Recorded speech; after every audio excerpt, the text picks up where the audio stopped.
Eden is the latest film from American director Ron Howard, and it's one of his better projects. Ron Howard is, of course, a legend as a director, although most of his films don't really challenge the filmmaking norms. He doesn't really break barriers, but he is able to hit the beats that he needs to and craft pretty solid films, as long as we're forgiving him for the disaster hillbilly elegy, but that's a discussion for another time. Howard discovered the story that serves as the foundation for Eden while on a family vacation in the Galapagos at a museum. And of course, instead of distancing himself from work and spending all of that time with his family, he becomes obsessed with this story and ultimately hands it off to Noah Pink to write the screenplay, and then together they have kind of crafted this narrative, and Howard has brought it to life on the big screen. In very simple terms, Eden is looking at the real life story of some individuals who settled on a deserted part of the Galapagos, each with their own slightly differing intentions of what to do with this land, be it craft a philosophy that will save humankind, or escape from a post-war world, or make a lot of money and get a lot of attention. It honestly is one of those stories that is stranger than fiction.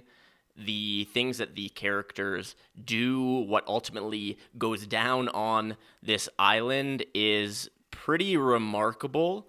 And when you dive into the story, or at least what we can gather from the story, a couple of folks who lived on the island have written their own accounts of what occurred, and based on those accounts, it was pretty wild, and at times Howard may have even toned down some of the things that happened. At the end of the day, this is one of Howard's stronger films, mostly as a result of the cast and the performances that they are able to deliver.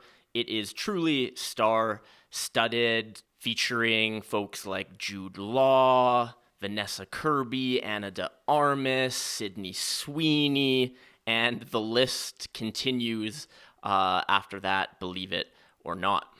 The story all begins with Jude Law's character, Dr. Ritter, who has essentially crafted a life for himself and his wife, his partner, played by Vanessa Kirby, and he is writing this book, this philosophy that will forever shape mankind and save them from themselves. Of course, this becomes increasingly ironic as the film progresses, and Dr. Ritter, Jude Law, kind of abandons his philosophy slowly and then increasingly rapidly. Vanessa Kirby's performance as the wife of Dr. Ritter is, in my eyes, probably the strongest of the film, although you could make an argument for a couple of characters here. What she is able to do, though, that impresses me the most is convey so much meaning with very subtle expressions and movements. We have some close-ups of her character not saying anything, but telling us almost more than an extended monologue could, and obviously mastering the minutia of those movements is a testament to her ability as an actor. The performance that probably is being talked about the most, and totally understandably, is Ana de Armas as the Baroness. She is a character who at least claims to be very wealthy and powerful, and arrives on the island with two men, and they almost immediately have a threesome in the ocean, as you do as a Baroness. Her performance could be seen as a bit over the top, but I think she remains pretty rooted in this character that she's portraying. And as Ron Howard noted in the Q&A after the film, her version of this character is in many ways dialed down from what he knows of the actual Baroness who lived on the island. Sydney Sweeney's character, Margaret Whitmer, becomes, by the end of the film, kind of that one character that you're truly rooting for, which makes sense because her depiction of these events, she actually still lives on the island decades later, and her family runs a hotel there, but she published her own version of the events, and this version kind of forms the largest foundation for Howard's story, Pink's story, and ultimately what the film ends up being. So it makes sense that she becomes the character to root for. I will admit the film kind of opens with a voiceover from Sweeney's character describing the journey from Europe, and the accent is so off, but fortunately, this is something that I really didn't notice as the film progressed and she kind of settled in to her character, but initially it was tough to get into. Interestingly, the original casting was Alicia Vikander for Vanessa Kirby's role and Daisy Edgar Jones for Sydney Sweeney's role. Both actresses had other projects and actually had other projects playing at TIFF, with The Assessment for Vikander and On Swift Horses for Daisy Edgar Jones. Eden does bring forward some interesting questions.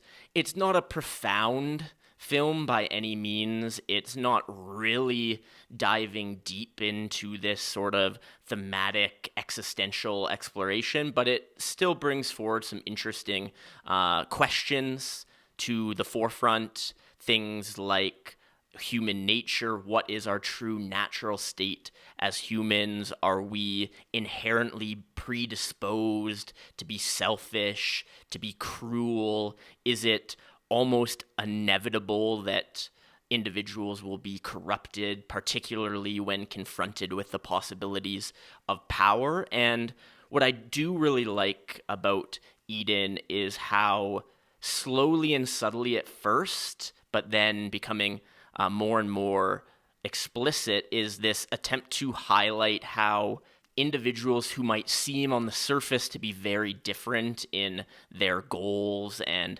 ambition and desire are often more similar than first meets the eye, particularly when we start to factor in the human ego and, again, this desire for attention or praise or respect.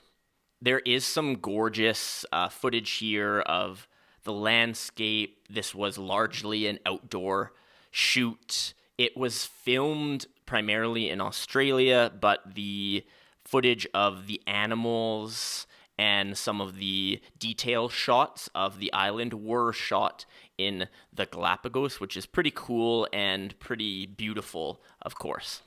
At the end of the day, this is a Ron Howard film. It hits its beats. It is entertaining. It is technically proficient. It's all of those Ron Howard things. It never quite escapes that territory that Howard seems to be forever locked in. There's not really much here that challenges conventions, but it's a solid movie, and it's definitely worth a watch. Amazon has acquired the rights to the film, so I would expect it on Prime Video sometime soon.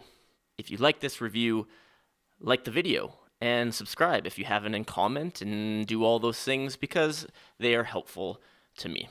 Thanks so much for watching, and watch the next one. Cheers.